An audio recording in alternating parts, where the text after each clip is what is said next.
For, can you see my screen? Okay, so our topic today is about mutation. We are going to learn about the different types of mutation.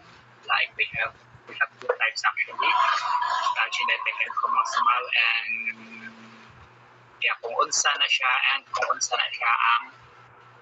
nganong gitawag siya nga genetic, nganong gitawag siya nga chromosomal, and all other stuff. Okay? And I think tanan man siguro mo, I think most of you, or not some, but all of you already watched the movie X-Men, no?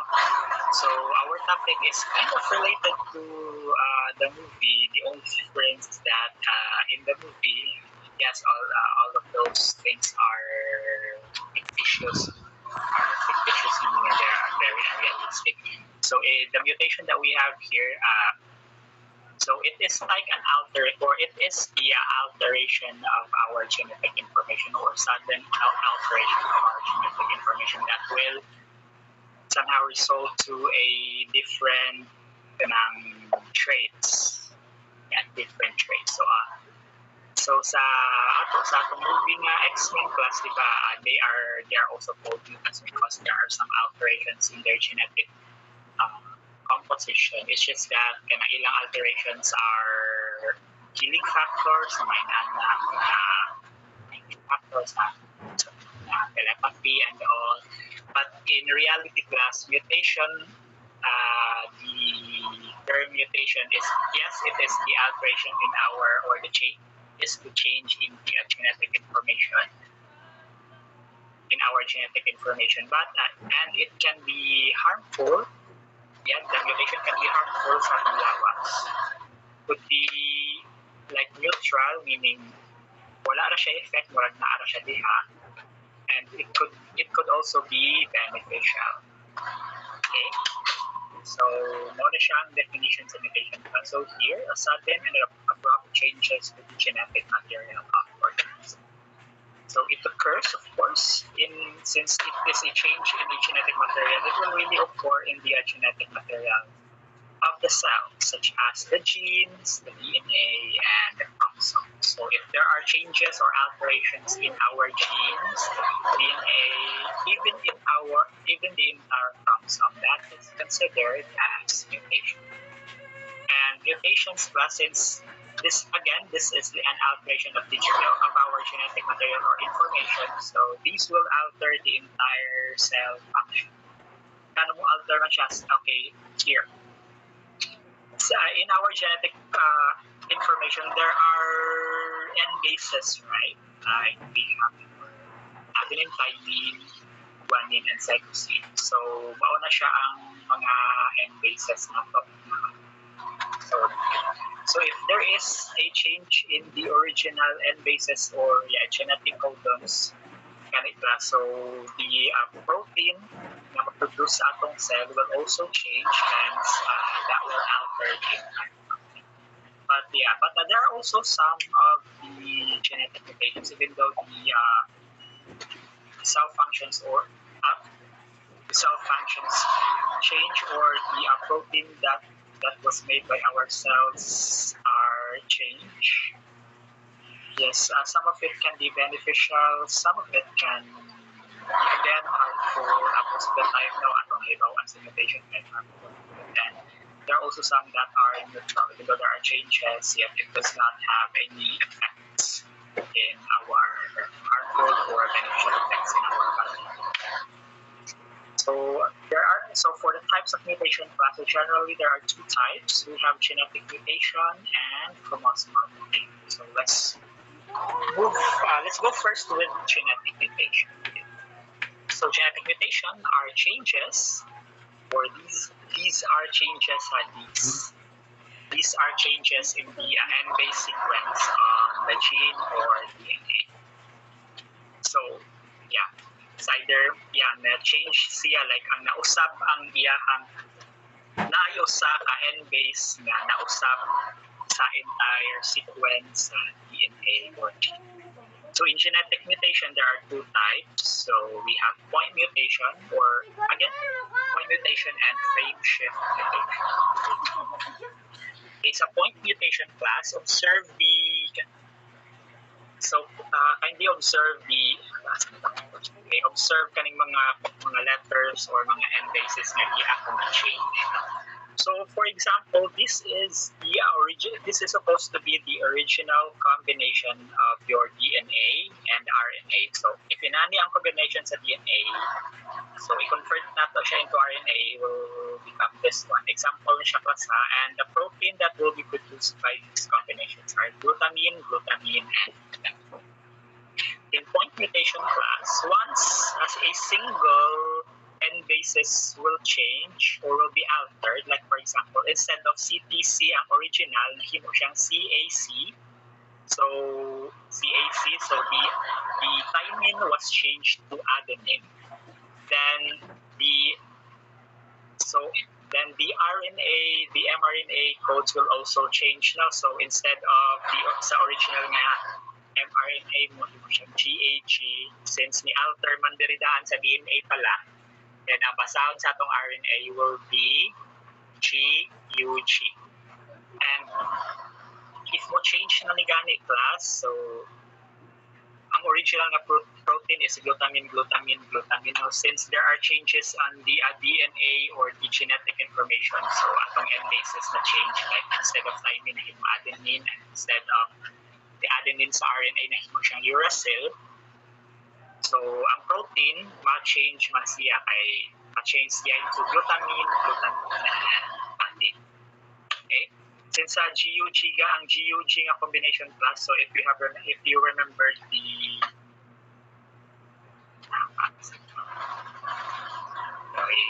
Google na to ang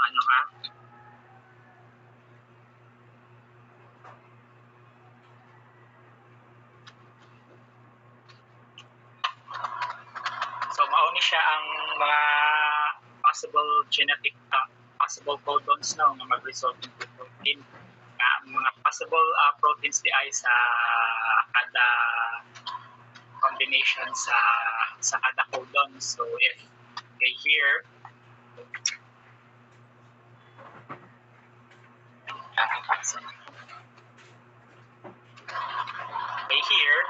ang GUG sa dire kay valin man GUG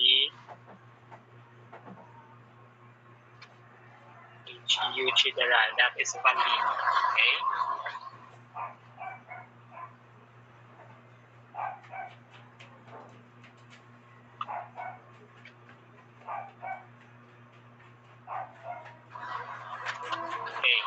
So mao na siya ang point mutation class. So there is a change in the single N bases sa entire DNA and RNA sequence. And if nagani is isa-gusar naka-change class, it will change the kanang amino acid sequence as we have observed here sa table. Okay? So in point mutation class, so it is further classified, by the way, into 3 types. So these are nonsense mutation, missense mutation, and silent mutation. Okay.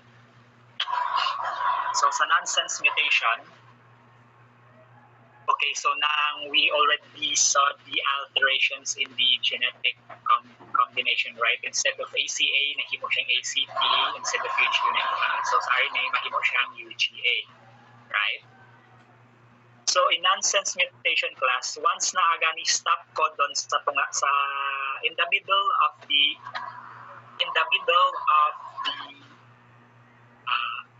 DNA or in the middle of the RNA mRNA sequence class, so ang pagbuhat instead nga paputol ang protein synthesis.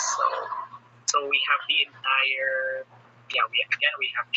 for example let's say for example this is the entire here, the mRNA combination, and if sa tunga gani na anay stop codon dire, so instead continue ang protein synthesis, dili na siya ma-continue because of the stop codon. So maputol ang protein synthesis, dili siya ma-continue, and daghan or there are a lot of genetic information will be lost because of the stop codon in the middle of the sequence. Dapat ang stop codon na na siya pinaka-last. So, putol siya, and then that will result to some genetic abnormalities. So, in missense mutation naman po class, so, kani siya, the original DNA sequence is AGA, so na-alter siya into ACC. AGC na siya klasare, change.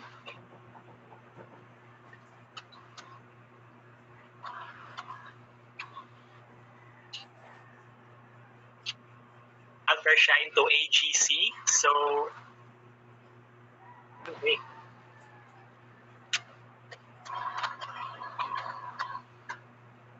See the initial.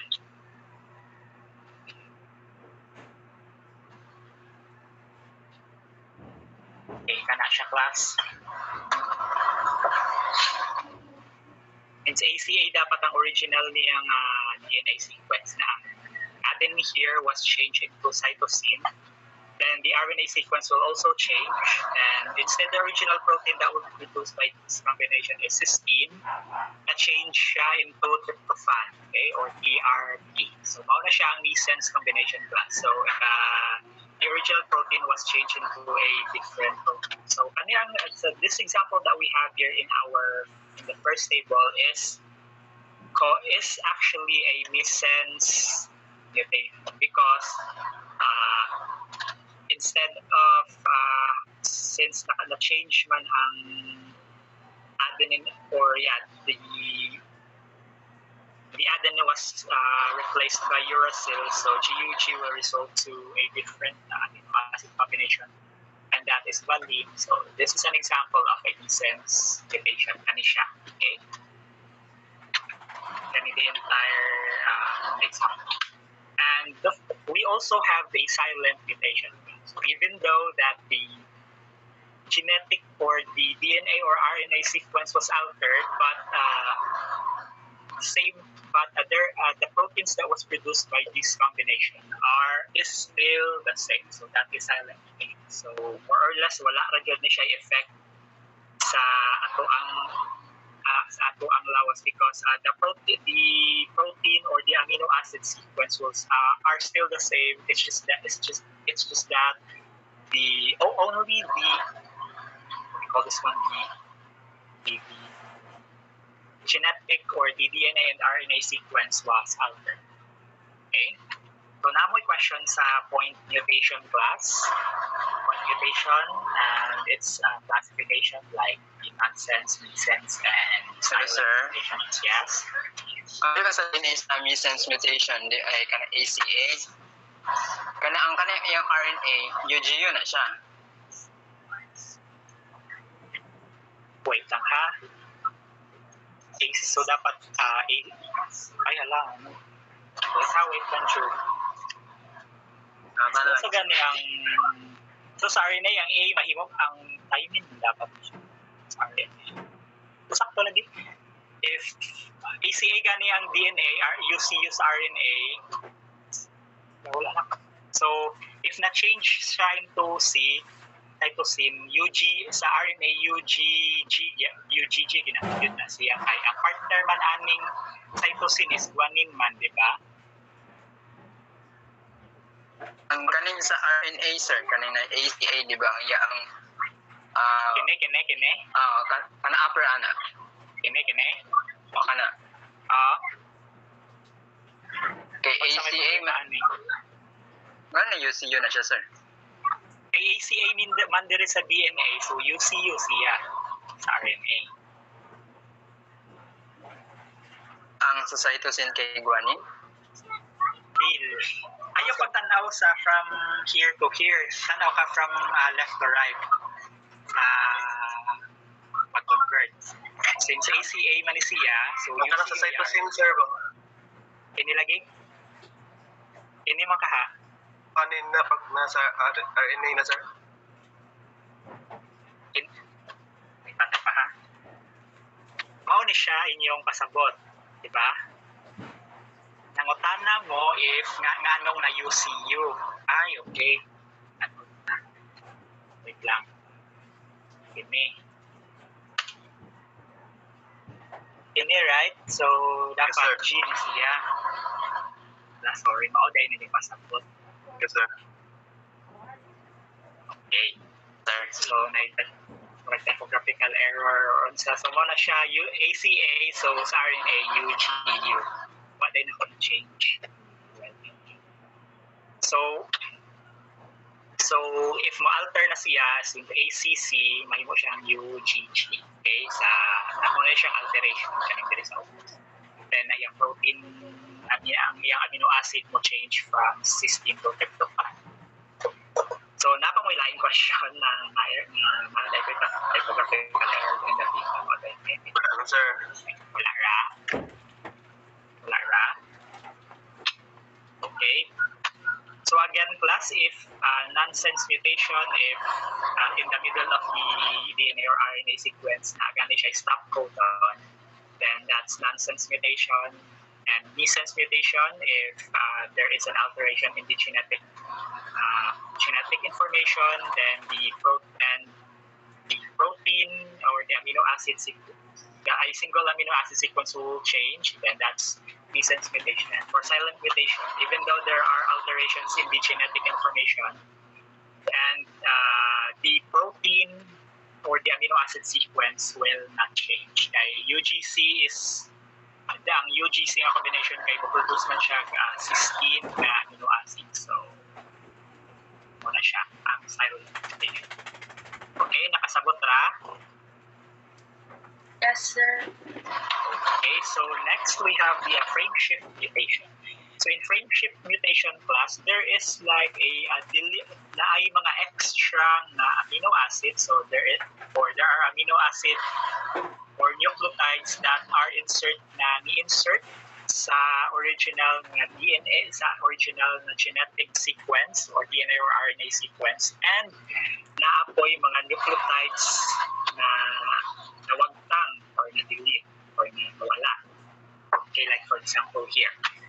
So, Panacea class, frame shift mutation. So there is an additional N base sa sequence. So the original is supposed to be CTC. Sa na-siya nadugang. So CTC, nahimo siyang CTC. And sa RNA, nahimo siyang GAG.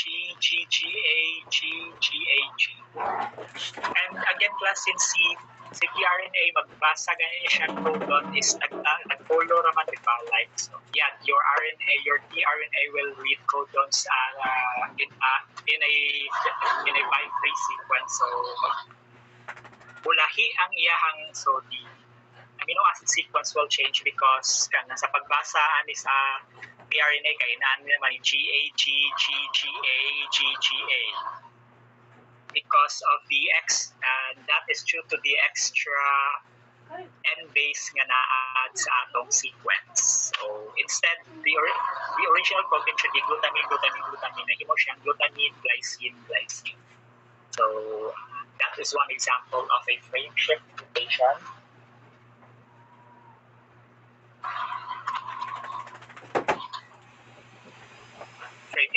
So frame shift mutation. Then sa usa naman ka example, if supposing that this is the original DNA and RNA sequence na ang letter C diri na wagtang, right?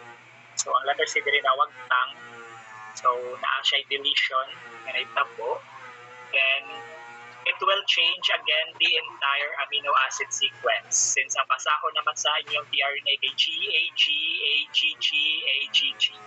So the protein sequence will be instead of glutamine, glutamine, arginine. So nag-gets rin ninyo ang frame shift mutation class. So kani siya kay na-insert nga extra amino acid, kani siya kay there is an amino acid nga nawagtang or nawala. And if kinala ko gani class, so there will be changes sa entire amino acids. So the difference between frame shift mutation and point mutation kay only one protein in point mutation class, only one protein will be altered because ni-change raman ang iyang, so there is just a replacement of ni-change raman ang iyang end base. So walay extra nga ni-add, walay end base nga nawagtang. So single amino acid sequence ra ang na-alter.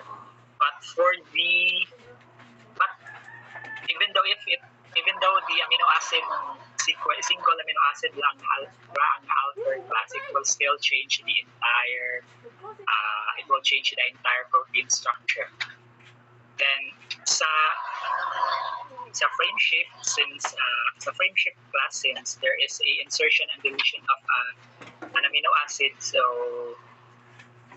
the entire amino acid sequence will alter because once mo code na gani sa DNA class 5353 man, so ang iyang basahon kay kung unsa raman to na since na inawagtang, so mo-alter yun ang protein, and the effect of frame shift mutation is more severe, by the way, compared to the alterations of the frame shift mutation is greater compared to point mutations. Okay? So, dara mo ipangutan na class about frame shift mutations nasa mo. Yeah. Sabot ra mo class on sa frame shift mutation on sa point mutation.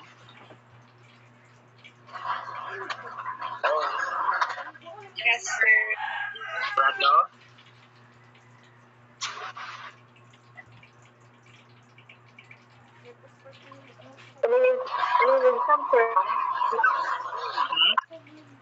Given na natanam sir nga i-identify lang namin ang factors mutation. Yes, could be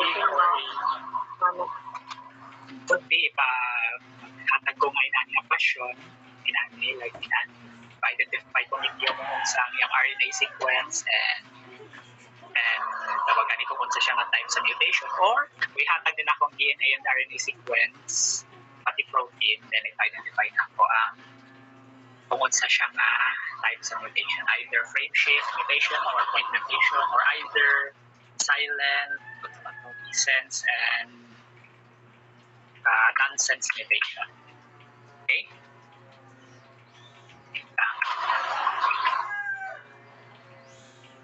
Hello, sir.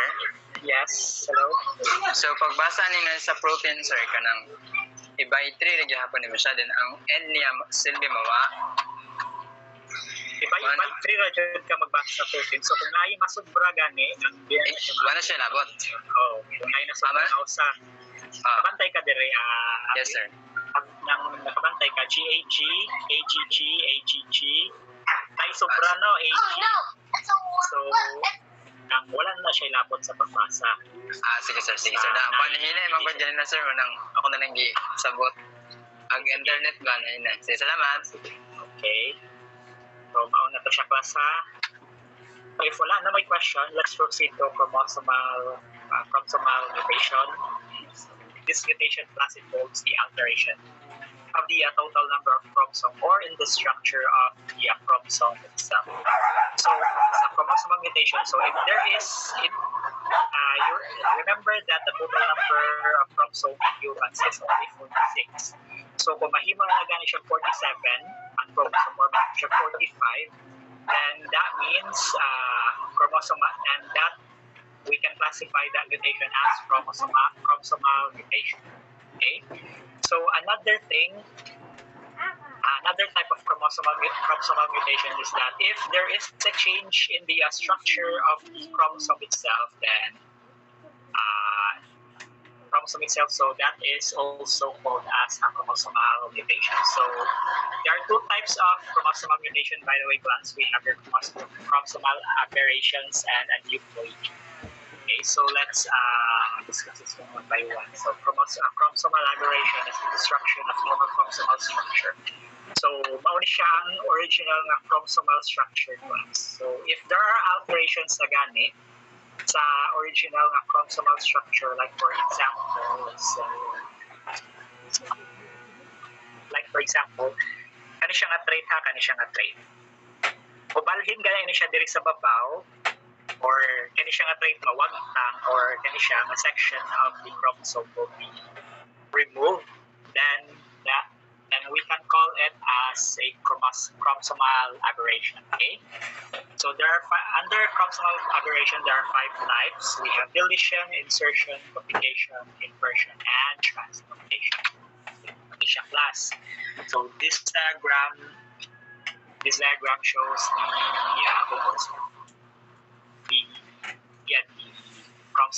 the 5 types of chromosomal aberration. So first we have your deletion. It's a deletion class. So for example, this is the original shape of, or the original size of the chromosome, and one section was removed. Then that will result to a smaller size of chromosome. So that is what we call as a deletion. So since ni-decrease man ang size of chromosome, meaning the original size of chromosome is already altered, hence it will result to a mutation, and that mutation could be harmful to a certain individual because chromosome since a section of chromosome was removed, and that entire section of chromosome can contain a lot of genetic information, so that will really result to a more severe case of mutation. Next, we have duplication. So in duplication class, if, for example, this is the original size of the chromosome, and this is the original size of the chromosome, and if this particular section,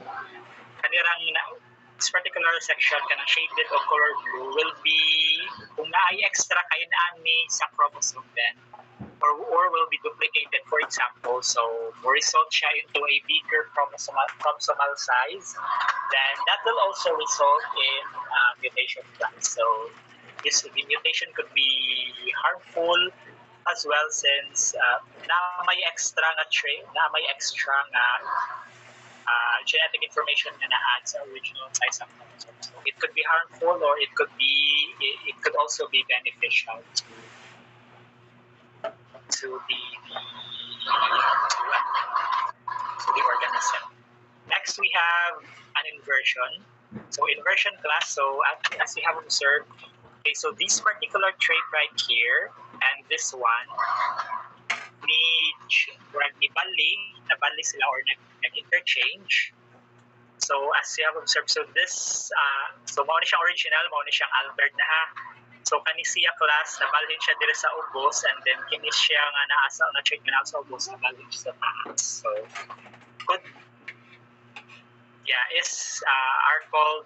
could also result to mutation, and it could be, and this mutation could be harmful, could be beneficial, or could not have any effect, or neutral na siya sa isa ka individual, depending on the genetic combination nga masumpay ani. So that is inversion. Next, we have insertion. So sa insertion class, so it already involves a pair of chromosomes.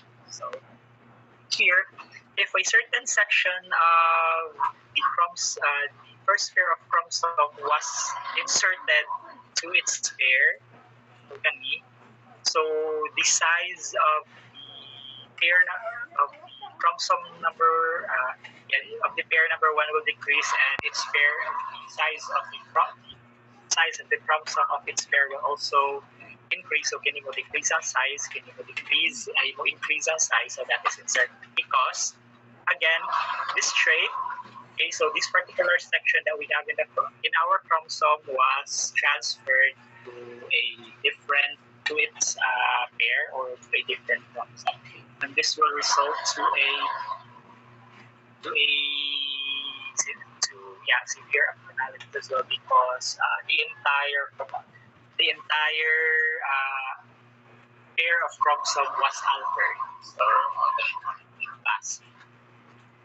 and then lastly, we have translocation. So in translocation class, so if this section will transfer on its pair, will transfer siya diri, and sa kininga chromosome, one section will balikin siya diri, so that's translocation. So murag nagbailuhan na sila og section plus ba, so na siya ang ginatawag nato nga translocation under again chromosomal aberration. So this will also result to severe abnormalities because the entire chromosomal structures was changed. I mean, pairs siya ang na-change ba? Pair jud na chromosome ang na-change. So yeah, this will really result to severe abnormalities. So next one, we have your aneuploidy. So the alteration is in the number of chromosomes. So na extra number of chromosomes instead of 46 maybe 47, instead of 46 maybe 42. So that's aneuploidy. Okay, so it's either kulang ang number sa chromosome sa usa ka individual or nasubra. Okay. So this diagram class represents a karyotype of a female individual and a male individual. So, kani siya karyotype class represents a normal. This is a normal female karyotype and a normal male karyotype. Because as you can see, there are no changes in the numbers in the number of chromosomes. So, 46 is siya, 46 po is na lang.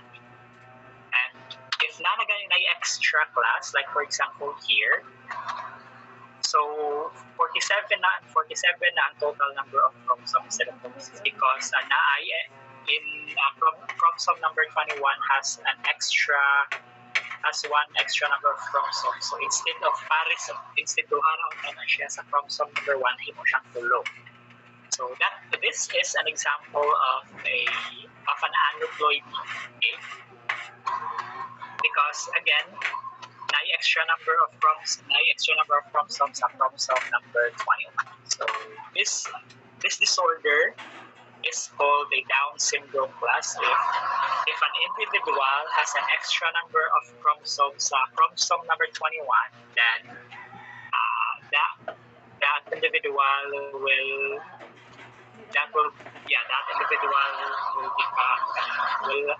will have a Down syndrome. Down syndrome class, also called as trisomy 21, because the extra number of chromosomes is located in chromosome number 21. So if ang extra chromosome was located in chromosome number 16, then we can call this karyotype as trisomy 16. If the extra chromosome was placed on the chromosome number 13, then that's trisomy 13. And okay, next we have an extra number of chromosomes sa sex chromosome. So the original number of chromosomes, sa original galing a chromosome, let's take a look at this one. So XX na siya or X1. But here, kini karyotype nahimo siyang XXY. So na extra chromosome sa sex chromosome. So this is also one of the example of an aneuploidy class, and this genetic disorder is called Klinefelter syndrome. So Klinefelter syndrome is a genetic disorder. So an individual will possess will have the masculinity traits, and it can also possess a feminine trait sa iyahang body. So it's either inani ni siya class like iyang hips are wider.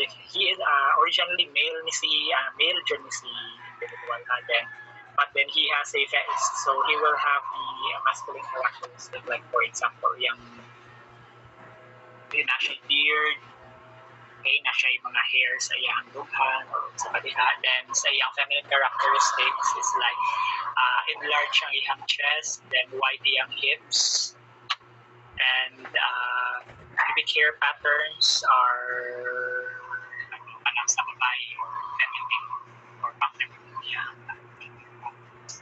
So that is your Klinefelter syndrome. And lastly, we have Turner syndrome. So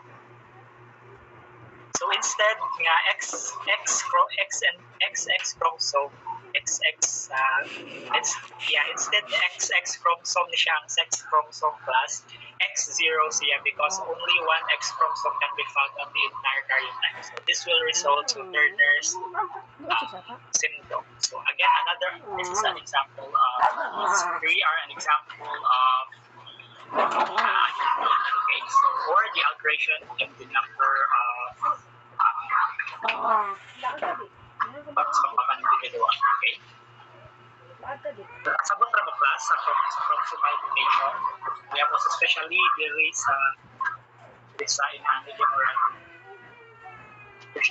confusing ni siya sa start and will eventually mag-get rin ninyo ang concept sa 5 types of chromosomal aberrations. So, nakasabot ra ang tanan? Yes, sir. Sigurado na? Nakasabot ra? Sure?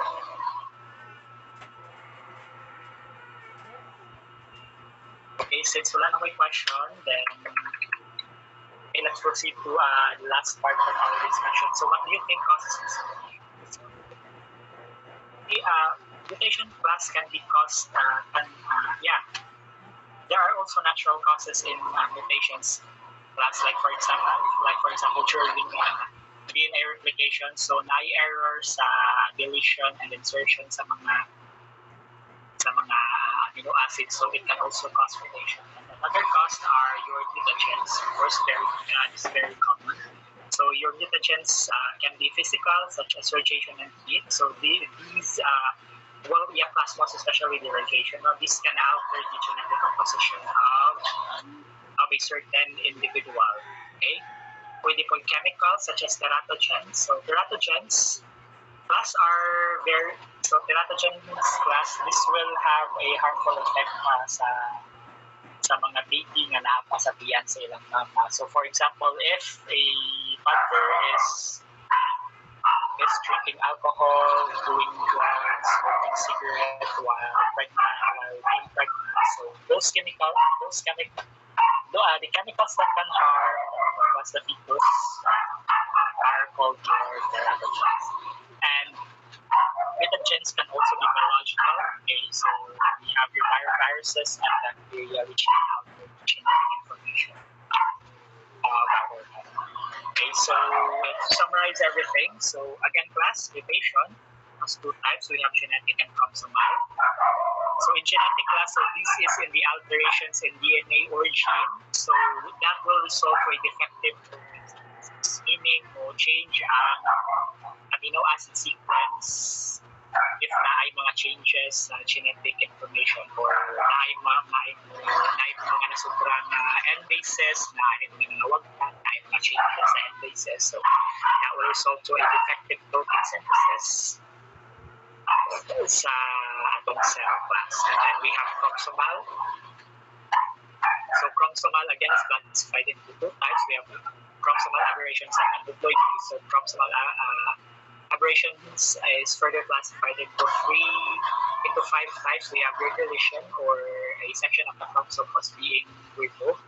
Was removed. We have duplication. So there is a certain section in the chromosome that was duplicated that will result to a larger chromosomal size. Then we have inversion, insertion, and translocation.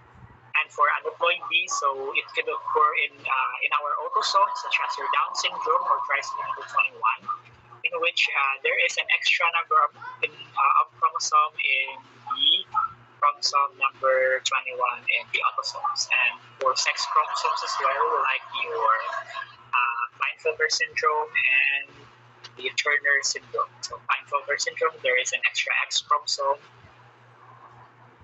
sa ato ang sex chromosome, and for Turner syndrome, so there is a missing sex chromosome. So instead XX, mahimo ra siya X0 because of the missing. Okay? Again, any question? Wala na dito yung pangutana? Ano siyang last slide, class?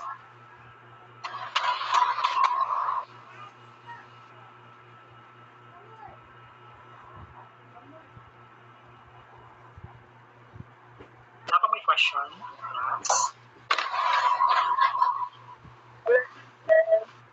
Yes. And so far or na?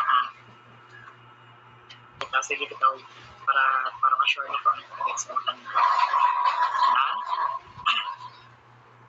Okay, so Yes, sir. okay. Okay, class, since